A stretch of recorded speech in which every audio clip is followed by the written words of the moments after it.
তো বন্ধুরা, আজকে করছি দই চিকেন। তো বিশেষ কিছু নয় দই চিকেনের রেসিপি।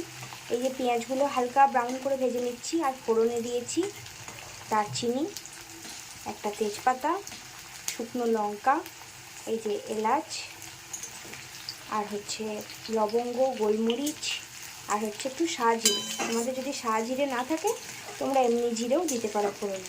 তো আমি এবার বেশ করে এই পেঁয়াজটাকে একটু নাড়াচাড়া করে নিচ্ছি। আর এই যে আমাদের চিকেন, এটা আমি নুন আর মরিচের গুঁড়ো দিয়ে ম্যারিনেট করেছিলাম।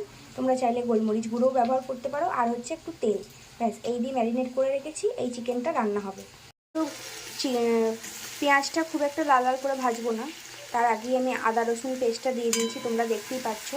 এবার এগুলোকে বেশ ভালো করে একটু মিশিয়ে নেবো, আর আদা রসুনের কাঁচা গন্ধটা চলে যাওয়া পর্যন্ত আমি এটাকে একটু কষিয়ে নেব। আদা রসুনের কাঁচা গন্ধটা চলে গেছে। নেক্সট আমি দিয়ে দিচ্ছি টমেটো কুচি। এখানে আমি আধখানা টমেটো ব্যবহার করছি, যেহেতু আমার মাংসের পরিমাণটা কম আছে। এবার টমেটো দিয়ে বেশ ভালো করে আমি এটাকে একটু কষিয়ে নেব। আর টমেটোটা নরম করার জন্য আমি এতে নুনও অ্যাড করব। তো এই যে বন্ধুরা, আমি নুনটা অ্যাড করে দিলাম। এবার এটা দিয়ে বেশ ভালো করে মিশিয়ে নেবো, যাতে আমার টমেটোগুলো একটু তাড়াতাড়ি নরম হয়ে যায়।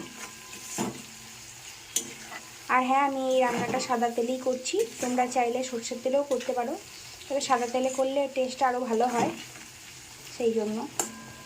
তো আমার টমেটোটা অনেকটাই গলে এসছে। এবার আমি অ্যাড করছি এর মধ্যে জিরের গুঁড়ো। এই রান্নায় কিন্তু কোনো রকম হলুদের ব্যবহার চলবে না, কারণ হলুদটা দিলে দেখতে অতটা ভালো লাগবে না। এটা হলুদ ছাড়াই হবে। তবে যারা কালার একটু পছন্দ করো তারা কাশ্মীরি লঙ্কার গুঁড়ো দিতে পারো। আমি আজকে কোনো রকম লঙ্কার গুঁড়ো কিংবা হলুদ গুঁড়ো দেবো না এই রান্নাতে। আমি একদম সিম্পলভাবেই করছি। আমি এই জিরে গুঁড়োটা দিয়ে বেশ খানিকক্ষণ কষিয়ে নেওয়ার পর এবার মাংসটা অ্যাড করব। তো আমি এবার মাংসগুলো একে একে অ্যাড করছি। এই বন্ধুরা, আমার মাংসগুলো অ্যাড করা হয়ে গেছে। এবার আমি মাংসগুলোকে মশলার সাথে কষিয়ে নেবো। এই সময় গ্যাসের ফ্লেমটা একেবারে হাই থাকবে, যাতে মাংসটা সুন্দরভাবে কষানো হয় আর জুসি থাকে। মাংস যখনই কড়াইয়ে দেওয়া হবে বা দেওয়া হয়, সেটা যদি কড়াইয়ে গ্যাসের ফ্লেমটা হাই থাকে, তাহলে সেই মাংসগুলো কিন্তু ভেতর থেকেও খুব ভালোভাবে সেদ্ধ হয় আর কষানোটাও খুব সুন্দর হয়। কিছুক্ষণ কষানোর পর ঢাকা দিয়ে কষিয়েছি। তারপর মাংসর থেকে এই যে তেল ছাড়ছে। এবার মাংসর যে জলটা বেরোচ্ছে, সেই জলটা আমি শুকানো পর্যন্ত এটাকে আরও কিছুক্ষণ কষিয়ে নেব। এই সময় আমি এখনও পর্যন্ত জল অ্যাড করিনি। তো আমি এবার মাংসটাকে আরও কিছুক্ষণ ঢাকা দিয়ে কষাবো। তো এবার আমি ঢাকটা খুলে নিচ্ছি। দেখো, আমার মাংসের কিন্তু জল শুকিয়েও গেছে আর তেল ছেড়ে দিয়েছে মাংসটার। এই যে তেল ছেড়ে দিয়েছে। এই পর্যায়ে আমি গ্যাসের ফ্লেমটা একদম লোতে রাখবো। এই যে একদম লোতে রাখলাম। এবার আমি এর মধ্যে ফেটিয়ে রাখা টক দইটা দিয়ে দেব। যেহেতু এটা দই চিকেন, তাই দইয়ের পরিমাণটা একটু বেশি লাগবে।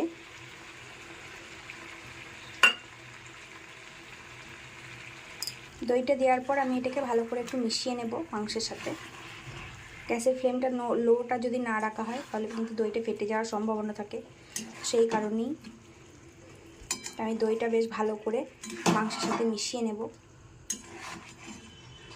এটা এখন দেখছো ফাটা ফাটা, কিন্তু যখন এটা হয়ে যাবে তখন কিন্তু আর বোঝা যাবে না যে হ্যাঁ দইটা ফাটা ফাটা। আমি তাও গ্যাসটা ফ্লেমটা লো করে রেখেছিলাম, তবু টেম্পারেচার একটু বেশি থাকার জন্য এরকম।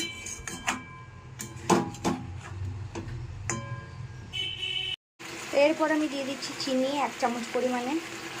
যেহেতু টক দই আর টমেটো দুটোরই ইউজ হয়েছে, সেই জন্য চিনিটা দেওয়া মাস্ট। এটা দিলে টেস্টের ব্যালেন্সটা খুব সুন্দর হয়। তো অবশ্যই তোমরা কিন্তু চিনিটা দেবে যারা এই রান্নাটা করবে আমার। তো মাংসটা দই দিয়ে আরও কিছুক্ষণ কষিয়ে নেওয়ার পর আমি এর মধ্যে ওই দইয়ের বাটি ধোয়া 1 বাটি জল অ্যাড করব।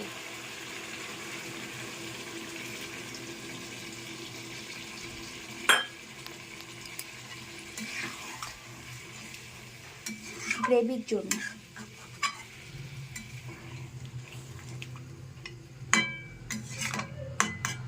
মাংসের খুব সুন্দরভাবে তেল ছেড়ে দিয়েছে। এবার শেষে আমি একটু ধনেপাতা কুচি দিয়ে এটাকে আরও 10 মিনিট মতো ফুটিয়ে নেব ঢাকা দিয়ে।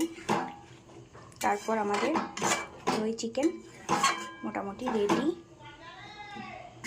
আর হ্যাঁ, আমি কাঁচা লঙ্কাও দিয়েছিলাম মাছে, সেটা দেখাতে আমি ভুলে গেছি। তো এই যে কাঁচা লঙ্কা দিয়েছি, আমি গোটা গোটা দিয়েছি, তোমরা কিন্তু কুচিয়ে দিতে পারো, যারা ঝাল খেতে পছন্দ করো তারা কুচিয়ে দিও।